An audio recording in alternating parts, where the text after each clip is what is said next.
more shocked than anything. You know what I'm saying? But I wasn't more shocked of him dying. I was more shocked at him. Welcome to The Undercurrent. I'm Lauren Windsor. We are here at Free the People, and joining me is Representative David Schweikert of Arizona. Welcome. Oh, no, this is my idea of fun. So, what brought you to Utah from Arizona this July 4th weekend? A Boeing jetliner. Quite the comedian. After the heel joke, Boeing jetliner. No, but dead serious. How often do you get the chance to get up on a stage with thousands of people who are actually passionate about defending the Constitution and saving this republic? Not that often. But I imagine you have more opportunities than me. Actually, you would be stunned how rare it is.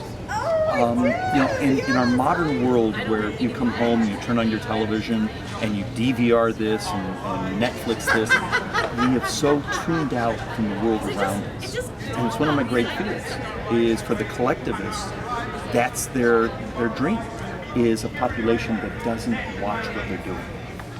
So, who are the collectivists? Well, basically, if you actually look at the agenda of the Democratic Party, particularly its liberal wing, which actually seems to still be in ascendancy, it is constantly policy. Are there conservative Democrats? I'm sorry Aren't they all liberal? No, it's actually a fair question. There were. Most of them have been rooted out by their own party.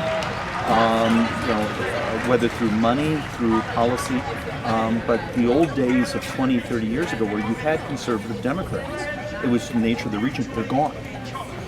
And you really do see that progressive collectivist movement. So more like communistic? It's more complicated than that because it has a friendlier face and it's much more subtle. How so? I'm just curious. Like, well, a good example is... isn't Obamacare socialism? Oh, it's a type of collectivism. But if you look at a country like we have today, where you take a look at our social entitlement, our welfare system, and they've almost made using the word welfare uncomfortable, but it's a fact. If you take our population, I believe we have, about 318 million? We crossed over 100 million Americans now are on the means-tested welfare program. In January, we add another 25 to 30 million. You start to add in other entitlement populations. This time next year, over half the population will be associated with one of these government programs. It's a real trouble. So more than half of America will be on some form of entitlement by next year? Yes. So aside from welfare or food stamps, what other entitlements would you... But you basically walk through, and we've tried to do things like on food stamps. If we have our brothers and sisters who are hurting, who are hungry, we need to help. Is it proper for society to say, if you're able-bodied, would you give us a couple hours at the library this month? Would you give us a couple hours so you don't lose your relationship with the community and the obligations that goes with when that community does things? There's no such thing as a free lunch, is what you're saying, Is Social Security considered an entitlement? Technically, it's an earned entitlement. What is the difference? You pay into it.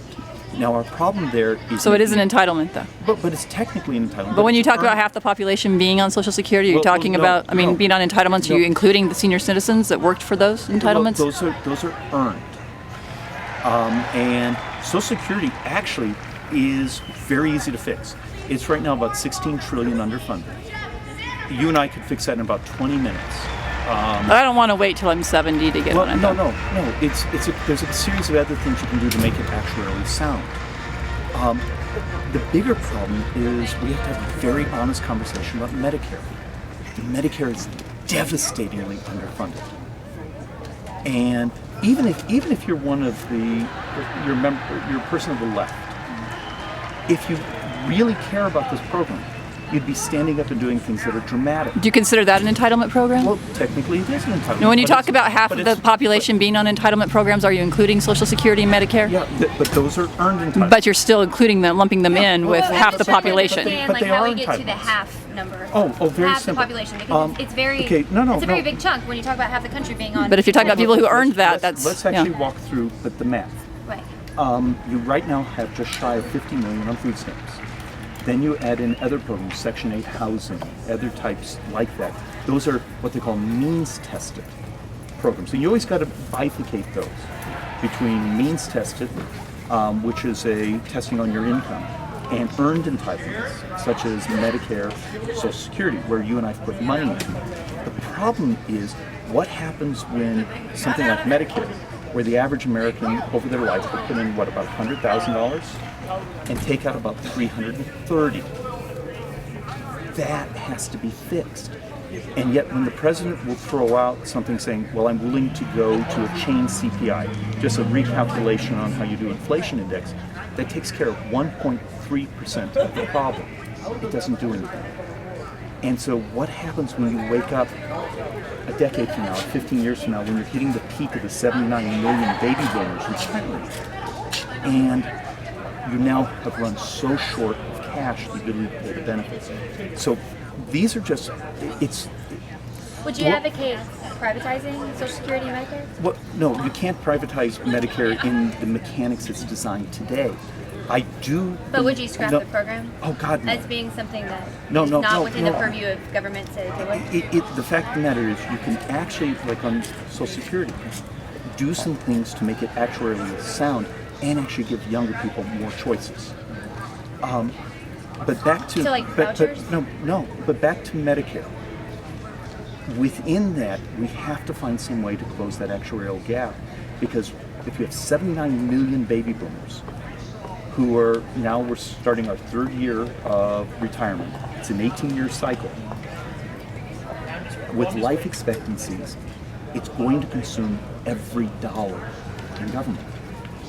It's going to consume the military. It's going to consume everything else you may love and care about.